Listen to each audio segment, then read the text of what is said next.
In San Diego, covering the story about the kid that had been rescued by the Navy and was brought in on the submarine, on the dock there was one telephone.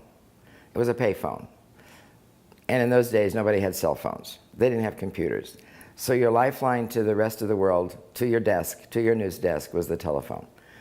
As I'm going toward the submarine in my high heels, I see this, what looked like a homeless guy sitting over there. And I said, "You see that phone?" He said, "Yeah."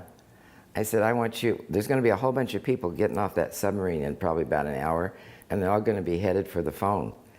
And I want you to grab the phone and start talking on it. And you don't give it to anybody except me, and I'll give you money. And okay, I'll do that. So when it was all over and the media is racing for that one phone, and I can always be outdone by a 6'5" guy with long legs, I saw this reporter who got to that little guy on the phone who was talking on the phone, and there was a little fight and a struggle going on there. But my man didn't give it up, and so finally all these reporters, they ran away, and I'm finally getting to the phone, and I've got my phone, and I've got my story, and I can get it out. Everybody else is having to run 2 or 3 blocks away. And then when the president came to visit Las Vegas, and they would come and go during various campaigns, they would always land at McCarran Airport, which is, I guess, now the area of the International Terminal. And again, there were 3 payphones in the terminal. Now we've got big national media coming in, and we've got all the networks and AP and UPI and New York Times, and they're all going to be racing for these 3 telephones.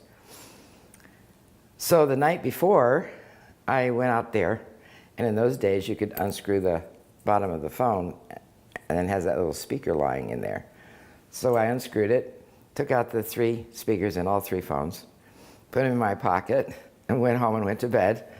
And then the next day the story starts, and everybody's racing off the plane, and they've got these stories and they're ready to dictate. And the UPI reporter for the White House at that time was Helen Thomas, and she's about as tall as I am, which isn't, you can't outrace anybody.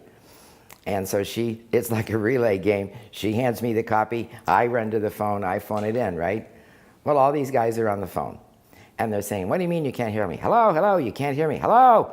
And so they finally just gave up and walked away, at which point I went over and quietly unscrewed a telephone and put in a little speaker and phoned in Helen's story.